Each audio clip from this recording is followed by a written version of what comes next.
जय भारत विद्यार्थी मित्रांनो, आपण आधुनिक भारताच्या इतिहासाचा अभ्यास करत आहोत आणि या अभ्यास करण्याच्या शृंखलेमध्ये आज आपण भारताच्या इतिहासातील महत्त्वपूर्ण अध्याय म्हणजे 1857चं बंड, उठाव, रिवोल्ट या प्रकरणापर्यंत आपण आलो आहोत.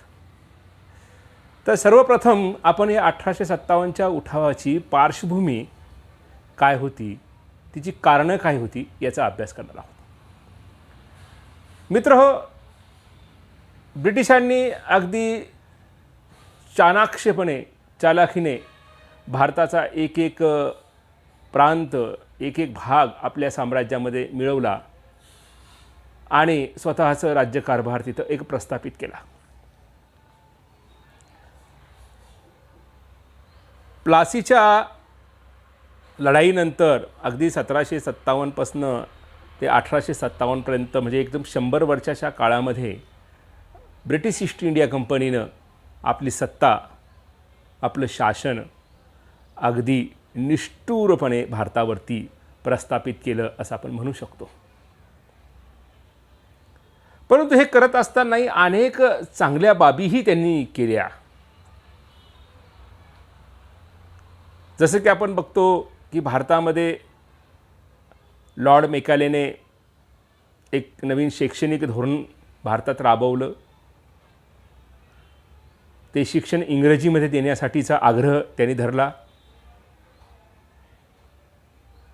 त्यानंतर आपण बघतो की इक्वॅलिटी बिफोर लॉ नावाची संकल्पना त्यांनी भारतात रुजवली.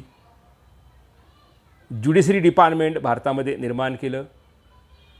पोस्ट तार खाते त्यांनी भारतात निर्माण केलं आणि एक प्रकारे रेव्हेन्यू व्यवस्था, जमीन महसुलीची व्यवस्था भारतामध्ये एक चांगल्या पद्धतीने अंगीकार करण्याचा, राबवण्याचा कार्यक्रम किंवा योजना त्यांनी भारतावर प्रस्थापित केली, नव्हे ती लागू केली. परंतु या संबंध जे राजकीय योजना म्हणा की प्रशासकीय अंमलबजावणी म्हणा, ती भारतावरती लागू करत असताना अनेक गोष्टींमुळे भारतीयांना त्याचा त्रास व्हायला किंवा भारतीयांना ती गोष्ट रुचण्याच्या पलीकडशी व्हायला सुरुवात झाली असं आपण म्हणू शकतो. आणि तसेही ब्रिटिशर हे परकीय आहेत, हे फॉरेनर आहेत, हे बाहेरून आलेत. ही गोरे लोक आमच्यावर राज्य करतायत आणि यांचं राज्य आपण कसं खपवून घ्यायचं किंवा त्यांच्या राज्याच्या विरोधात एक प्रकारचा नाराजीचा सूर इथल्या लोकांमध्ये होता, हे आपल्या लक्षात येतं आणि तो उत्तर वाढत गेला असं आपण म्हणू शकतो. ज्या राजा राजवाड्यांचे राज्य गेली त्याच्यामध्ये हिंदू राज्यकर्ते असतील, संस्थानिक असतील, मुस्लिम संस्थानिक असतील, शीख असतील, जाट असतील, ही जी राज्यकर्ती मंडळी होती पूर्वाश्रमीची, यांना यांचं राज्य गेल्याचं दुःख मोठ्या प्रमाणात होतं असं आपण म्हणतो. आणि मग हे राज्य आपल्याला कसं प्राप्त करता येईल, कसं आपल्याला ब्रिटिशांना या त्याच्यातून हुसकावून लावता येईल, यांचं आधिपत्य कसं नाकारता येईल, याच एका बाबीच्या भोवती किंवा या विवंचनेत ते सातत्यानं विचार करत किंवा प्रयत्न करत असल्याचं आपल्या लक्षात येतं. आणि मग 1857च्या उठावाचं जी पार्श्वभूमी तयार होते, जी कारणं तयार होते, जी कारणमीमांसा तयार होते, ती आपल्यासमोर स्पष्टपणे येताना दिसते. यामध्ये सर्वप्रथम आपण ज्या कारणाचा विचार करतो की ती म्हणजे आर्थिक शोषण. आपण मागच्याच लेक्चरमध्ये 8व्या लेक्चरमध्ये साधारणतः आपण सिरीजच्या 8व्या लेक्चरमध्ये बघितलं की ड्रेन थेरी नावाची थेरी दादाभाई नौरोजीनं मांडली आणि मोहम्मद गझनी 17 स्वाऱ्यामध्ये जेवढं धन संपत्ती भारतातून लुटून घेऊन गेला नाही, त्यापेक्षा अधिक संपत्ती हे ब्रिटिशर एका वर्षात लुटून भारतातून नेतात आणि आपल्या मायदेशी नेतात अशा प्रकारचं त्यांनी थेरी किंवा सिद्धांत मांडला आणि तो सिद्धांत त्यांनी सगळ्या भारतीयांसमोर ठेवला असं आपण म्हणू शकतो. ब्रिटिशांनी जी रेव्हेन्यू सिस्टीम भारतामध्ये लागू केली त्याच्यामध्ये आपण प्रकर्षाने पाहतो की रयतवार पद्धती, परमनंट सेटलमेंट पद्धती की महालवार पद्धती, या तिन्ही पद्धतीमध्ये एकंदरीत भारतीय शेतकऱ्यांचं शोषण करणं हा त्याचा कळीचा मुद्दा होता असं आपल्या लक्षात येतं. आता आपण महालवार पद्धतीचा जर अभ्यास केला तर पंजाब आणि त्या भागासाठी हा भाग लागू होता. ही महालवार पद्धत म्हणजे एका गावाला महाल असं गृहीत धरून अख्ख्या गावाला एक प्रकारचा टॅक्स लागू करणे आणि तो टॅक्स जमा करण्याची जबाबदारी त्या गावातल्या प्रमुख परिवाराला देणे. आणि हा टॅक्स शक्यतो रोख रकमेतच द्यावा अशा प्रकारचा दंडक ब्रिटिशांच्या या प्रशासकीय व्यवस्थेमध्ये किंवा या राज्यामध्ये होता असं आपल्या लक्षात येतं. याआधी आपण राजे रजवाड्यांच्या काळामध्ये, संस्थानिकांच्या काळामध्ये आपण बघतो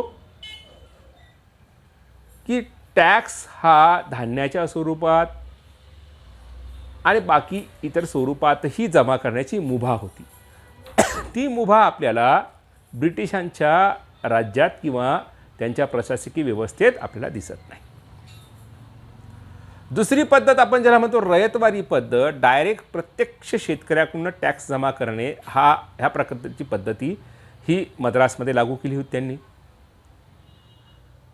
त्यानंतर आपण बघतो की परमनंट सेटलमेंटची पद्धत बेंगॉलमध्ये ही अत्यंत जुलमी अशी पद्धत होती की तिथे असं केलं जात होतं की जमीनदार लोकांना टॅक्स जमा करण्यासाठीचं परमनंट अशा प्रकारचे ज्याला आपण म्हणतो लिलावाच्या द्वारे तिथे तो जागीरदार जमीनदार नेमल्या जायचे, दिवाण नेमल्या जायचे आणि ते दिवाण आपल्या मनमानी पद्धतीनं शेतकऱ्यांकडनं टॅक्स वसूल करायचे.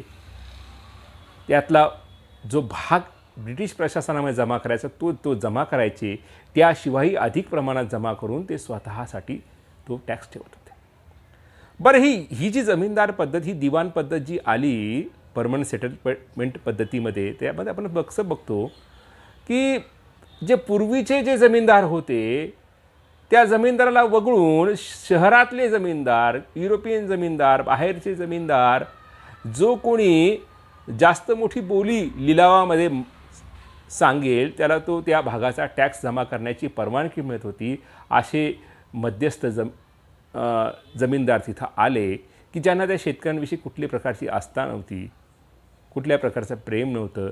आधीच्या जमीनदारामध्ये खूप प्रेम होतं असं मला म्हणायचं नाही, पण तरीही फार मोठ्या प्रमाणात या दुरस्थ जमीनदार, या दुरस्थ दिवाणाचा आणि त्या शेतकऱ्यांमध्ये एक प्रकारचा म्युच्युअल अंडरस्टँडिंगची भावनाच लोप पावली. हे परके आहेत, हे सरकार परके आहे, अशा प्रकारची एक मनोभावना त्यांची तयार झाली. आणि आपण बघतो की शेतकरी जो वर्ग आहे तो मोठ्या प्रमाणात या व्यवस्थेमध्ये नाडल्या जात होता, शोषित होत होता.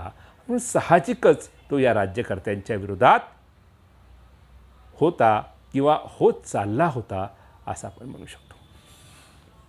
आणि या शेतकऱ्यावरती, या जमीनदारांवरती आणि इथल्या प्रस्थापित जुन्या काळातील जे राजेरजवाडेवरती अवलंबून असणारी जी कलाकार मंडळी आहे, जी वेगवेगळी आर्टिस्ट मंडळी आहे, या मंडळी त्याच्यामध्ये गायक असतील, संगीतकार असतील, वादक असतील, नर्तक असतील, या लोकांना जे मोबदला ज्या राजवाड्यांच्या काळात मिळत होता, ब्रिटिशांना त्याच्याविषयी अनास्था असल्या कारणानं ही लोक बेरोजगार झाली. ज्यांनाही कुठल्या प्रकारचे उपजीविकेचं साधन असं राहिलं नाही असं आपण म्हणतो. मुघलांच्या काळामध्ये आपण जर इतिहासाचा अभ्यास केला की इनायत खान जो सुरतचा म्हणजे शिवकाळातल्या संदर्भातला आपण अभ्यास एक उदाहरण आपण जर घेतलं तर इनायत खान हा जवळपास 1-2 लक्ष रुपये हे एका डान्सिंग गर्ल्सवरती, नाचणाऱ्या स्त्रियांवरती खर्च करत होता. म्हणजे इतक्या चांगल्या प्रकारचं उत्पन्न त्यांचं त्या काळात होतं.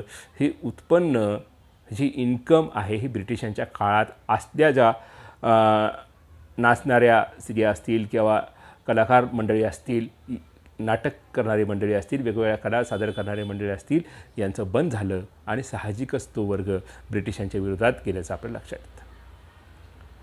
याशिवाय आपण बघतो की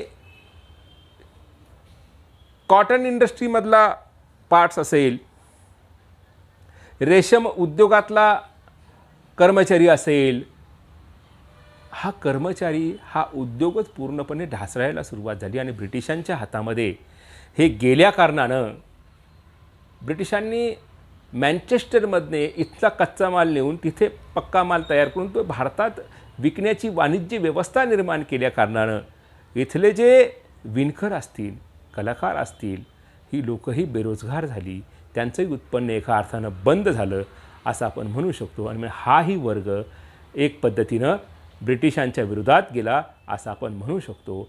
आणि तो विरोधात गेल्यामुळे साहजिकच एक अराजकतेची स्थिती आपण बघतो आहोत. आता आपण ह्या दोन वर्गाच्या संदर्भात आपण बघितलं. याच्या पुढचा जो भाग आहे आपण पुढच्या पिरियडमध्ये बघू आणि तो पिरियड तुम्ही नक्की ऐकाल असं मला वाटतं. जय भारत मित्र.